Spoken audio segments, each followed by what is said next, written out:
ಈಗ ಮಗದೊಂದು ಕಡೆಗೆ ವೀರಶೈವ ಲಿಂಗಾಯತ ಪ್ರತ್ಯೇಕ ಧರ್ಮಕ್ಕೂ ಕೂಡ ಕೂಗು ಕೇಳ್ತಾ ಇದೆ. ಇದರ ನಡುವೆ ಸಮಾಜ ಒಗ್ಗೂಡಿಸೋ ಕೆಲಸ ಆಗಬೇಕಾಗಿದೆ. ಬೆಂಗಳೂರಿನಲ್ಲಿ ಬಿಜೆಪಿಯ ರಾಜ್ಯಾಧ್ಯಕ್ಷ ವಿಜಯೇಂದ್ರ ಹೇಳಿಕೆಯನ್ನ ಕೊಟ್ಟಿರೋದು.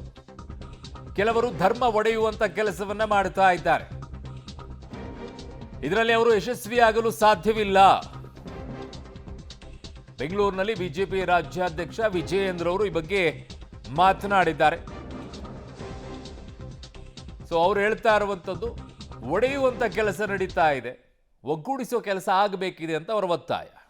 ವೀರಶೈವ ಲಿಂಗಾಯತ ಅಥವಾ ಲಿಂಗಾಯತದ ಪ್ರತ್ಯೇಕ ಧರ್ಮದ ಕೂಗು ಇವತ್ತು ಮುನ್ನೆಲೆಗೆ ಬಂದಿದೆ ಅಂತ ಹೇಳಿದ್ರೆ ಅದರ ಹಿನ್ನೆಲೆಯಲ್ಲಿ ಯಾರು ಇದರಲ್ಲಿ ಕೂತ್ಕೊಂಡಿದ್ರಲ್ಲಿ ಮಾತನಾಡ್ತಾ ಇದ್ದಾರೆ ಅನ್ನೋ ಅರಿವು ಸಮಾಜದಲ್ಲಿ ಗೊತ್ತಿದೆ. ಇವತ್ತು ಹಿಂದೂ ಧರ್ಮವನ್ನು ಕೂಡ ನಾವು ರಕ್ಷಣೆ ಮಾಡ್ಕೋಬೇಕಾಗಿದೆ. ಧರ್ಮವನ್ನು ಒಡೆಯುವಂಥ ಒಂದು ದುಸ್ಸಾಹಸಕ್ಕೆ ಏನು ಕೈ ಹಾಕಿದ್ದಾರೆ ಅದನ್ನು ಕೂಡ ನಾವು ಗಮನಿಸಬೇಕಾಗಿದೆ. ಇದ್ರ ಮಧ್ಯೆ ಸಮಾಜವನ್ನು ಕೂಡ ಒಗ್ಗೂಡಿಸುವಂಥ ಕೆಲಸ ಆಗಬೇಕಾಗಿದೆ. ಆರ್ಥಿಕ, ಸಾಮಾಜಿಕ, ಶೈಕ್ಷಣಿಕವಾಗಿ ಇವತ್ತು ಒಕ್ಕಲಿಗ ಸಮಾಜ ಇರ್ಬೋದು, ವೀರಶೈವ ಲಿಂಗಾಯತ ಸಮಾಜ ಇರ್ಬೋದು, ಮುಖ್ಯವಾಗಿ ಪರಿಷ್ಠ ಜಾತಿ, ಪರಿಷ್ಠ ಪಂಗಡ ಅಂತ ಹಿಂದುಳಿದ ಸಮಾಜಗಳು, ಎಲ್ಲ ಸಮಾಜಗಳಲ್ಲೂ ಕೂಡ ಆರ್ಥಿಕವಾಗಿ, ಸಾಮಾಜಿಕವಾಗಿ, ಶೈಕ್ಷಣಿಕವಾಗಿ ಹಿಂದುಳಿದಿರ್ತಕ್ಕಂಥವ್ರು ಎಲ್ಲ ಕಡೆ ಇದ್ದಾರೆ. ಎಲ್ಲ ಸಮಾಜಕ್ಕೂ ಕೂಡ ನ್ಯಾಯ ಕೊಡುವಂಥ ಕೆಲಸ ಇವತ್ತು ಆಗಬೇಕಾಗಿದೆ. ಆದರೆ ಇವತ್ತು ನಮ್ಗೆ ಅರ್ಥ ಆಗದೆ ಇರುವಂಥದ್ದು, ಯಾಕೆ ಮುಖ್ಯಮಂತ್ರಿಗಳು ಸಿದ್ದರಾಮಯ್ಯನವ್ರಿಗೆ ಇಷ್ಟೊಂದು ಆತುರ,